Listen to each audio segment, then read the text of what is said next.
कलाकार अशोक खांडे सर सध्या आपल्यासोबत आहेत. अत्यंत खेदजनक आणि दुःखदायक अशी बातमी आहे सर. आशा भोसले यांचं निधन झालंय. आपली प्रतिक्रिया. अ, खरं म्हणजे आशाताई गेल्या म्हणजे एक फार मोठं पर्व संपल्याचं मी काल रात्रीपासून त्यांच्याबद्दलच विचार करतोय. साधारण मला वाटतं एकदा महेश कोठारी यांचा फोन आला मला की तुमच्या आवाजात एक गाणं रेकॉर्ड करायचं आहे त्यांच्या पिक्चरसाठी, आणि म्हणून मी गेलो आणि बघतो तर काय की आशाताई बरोबरच मला गाणं गायचं होतं डुएट. माझे पाय अक्षरशः थरथरायला लागले मला तिथे गेल्यावर कळल्यावरती. पण आशाताईंनी मला गाणं कसं लिहून घ्यायचं मला इतकं सांभाळून त्यांनी घेतलं, आणि ती माझी आशाताईंबरोबरची एक ती रम्य 4 तास जे माझ्याबरोबर होते, मला खरोखर ते ते सारखं मला काल रात्रीपासून आठवतंय. 2000 साली त्यांना ज्यावेळेला लता मंगेशकर पुरस्कार मिळाला त्यावेळेला मी स्वरलक्ष्मी नावाचा कार्यक्रम त्यांच्यासाठी केला होता. त्याच्यात त्यांनी स्वतः मला सांगितलं की ही सगळी माहिती तू कुठून माझ्याविषयी जमा केलीस. मी म्हटलं आशाताई, ज्यांच्यावर प्रेम असतं त्यांची सगळी माहिती रसिकांना असते.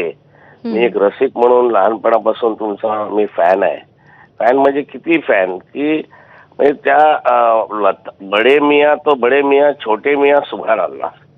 लता मंगेशकरांचं एवढं उच्च स्थान असताना तिथे स्थान निर्माण करणं आणि त्यासाठी स्वतःची अशी एक शैली उभी करणं.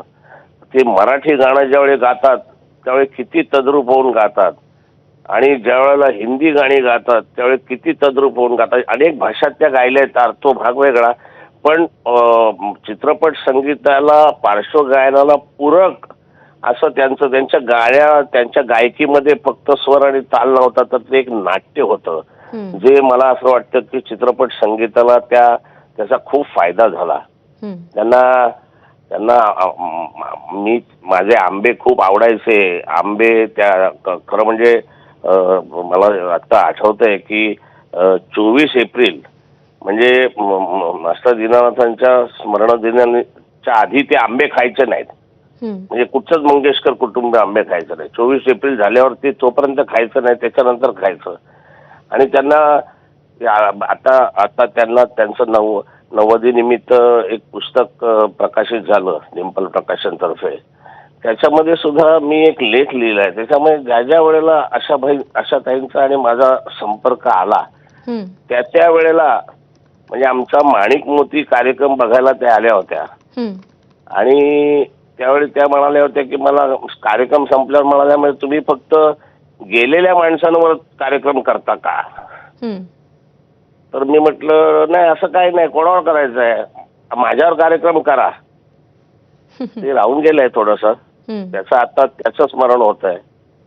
मराठी बाणा कार्यक्रमाला आल्यानंतर वयाच्या 90व्या वर्षी म्हणजे 2014 साली किती वर्षाच्या असतील त्यावेळेला त्या मराठी बाणाला आल्या आणि कार्यक्रम बघितल्यानंतर 1 तास त्या बोलत होत्या. त्या फक्त आमचं कौतुक करत नव्हत्या, त्या रमल्या होत्या. त्या सगळ्या मराठीपणामध्ये पदर खोचून त्या स्वयंपाकघराला उभ्या राहतील आणि स्वतः थोड्याशा स्टेप्स घेऊन नाचत रंगमंचावर सुद्धा वयाच्या 90व्या वर्षी कार्यक्रम करणं ही सोपी गोष्ट नाही. खरं म्हणजे सोपी गोष्ट नाही की आहे, याच्यापेक्षा ते आमच्यासारख्या लोकांसाठी खरोखर खूप मोठी प्रेरणा आशाबाई होत्या.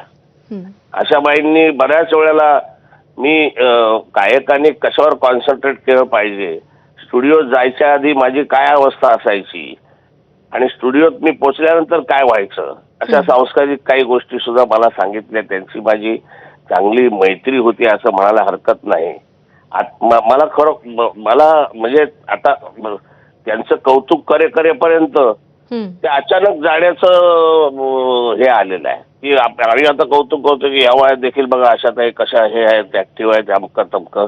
त्यामुळे त्या ज्या पद्धतीने ऍक्टिव्ह होत्या रंगमंचावर असो स्वतः कुठेही असो, त्याच्यानंतर त्यांचं अचानक आज असं म्हणजे आपण म्हणतो ना की एखादा माणूस तरुण वयात गेला असं मला आज फील आलेलं आहे. मी आशाबाईंच्या त्या सगळ्या साधनेला, हं, त्या सगळ्या वेगळेपणाला, त्या सगळ्या खंबीरपणाला हं.